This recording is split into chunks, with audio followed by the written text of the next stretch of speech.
The rumour is that Mark Fergus may be the man to lead Stargate into its next generation. But is Mark Fergus a Stargate fan? Is he the man to lead the new franchise? Welcome to Scitrek, your sci-fi TV and movie channel.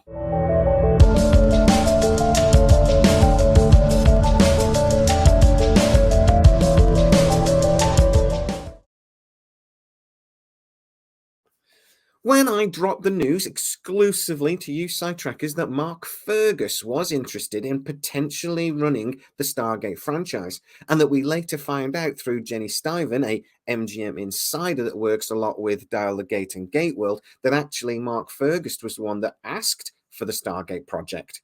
A lot of people immediately asked me the question, is Mark Fergus actually a Stargate fan? Is he the man to lead us forwards into a new franchise? Or is he just another Alex Kurtzman, somebody that's going to take our beloved franchise in the wrong direction? Well, thanks to a couple of my insiders, I've been able to actually answer this question. Some of the people I speak to have been whispering in my ear once again, and it seems that there was a meeting in very late November or early December. That meeting was sort of like a developmental thing.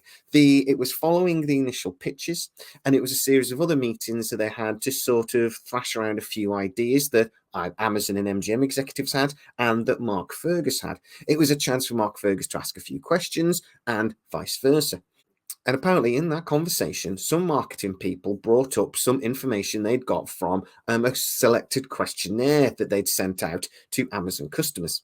Now, I told you about this questionnaire back in, I think it was July or August, that Amazon had actually sent this questionnaire out to quite a small number, a select number of Amazon customers. And it was asking basically, do you watch Stargate? If a new Stargate series came along, what would you want to see? Blah, blah, blah. And from that information, they got a lot of requests for a conclusion to Stargate Universe. Now, I'm going to talk about that a bit more in the next video. So apparently in the meeting, it basically went like this. A marketing executive brought up Stargate Universe, asked Mark Fergus what he thought about it. Mark Fergus then sort of started talking about Stargate Universe in quite a lot of detail. He name-dropped a few of the main actors, including Robert Carlyle and a few others, Lou Diamond Phillips included, and he even then talked about how disappointed he was to see it get cancelled at the end of season 2. Apparently, he talked in quite a lot of detail, apparently for about half an hour, about where he would have liked to have seen the series go if it had got into third or maybe even a fourth season. But then, most interestingly, he started talking about the planet builders. Now, I've asked Matt, our bearded friend, to do a video about the planet builders next week. Now, it's not a culture or a society we know a great deal about, but we did get to see them in a couple of episodes of Stargate Universe. But from what we saw, they might actually be the most powerful species we saw in the Stargate franchise. I would argue they're potentially even more powerful than the Atlanteans, the ancients themselves.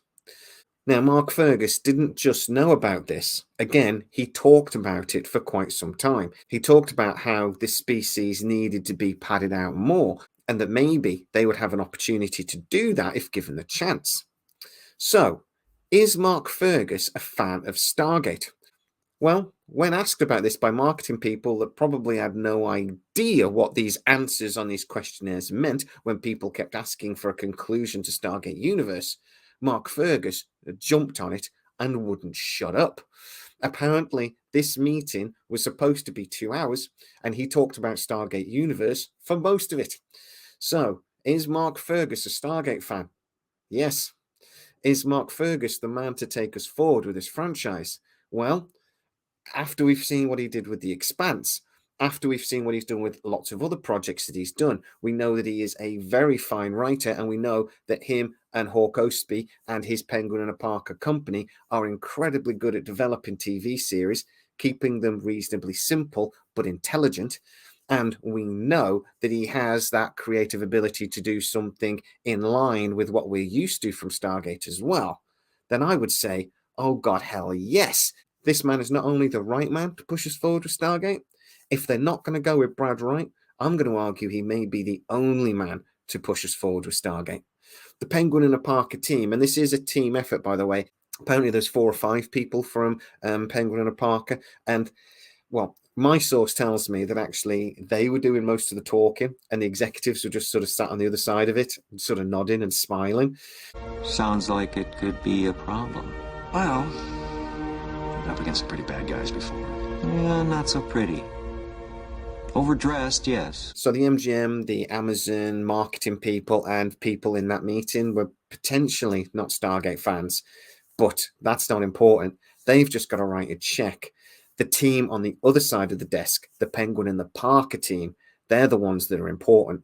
They're the ones that are going to be doing the work, and they're the ones that seem to know what they're talking about when it comes to Stargate. Now, that means they've done their research, which is important. But for me, for him to jump on such an obscure species from the Stargate universe, a species that we only really got to see twice, says a lot. Now, if he'd have started talking about the Furlings, I'd have been impressed.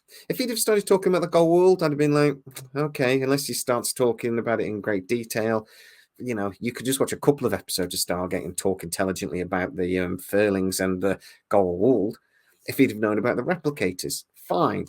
But he knew about one of the most obscure species or races that we got to see in all of Stargate, and he talked about it intelligently for 15 to 20 minutes.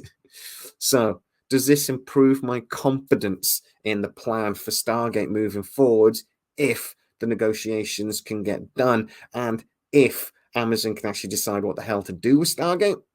Yes! Yes! Yes!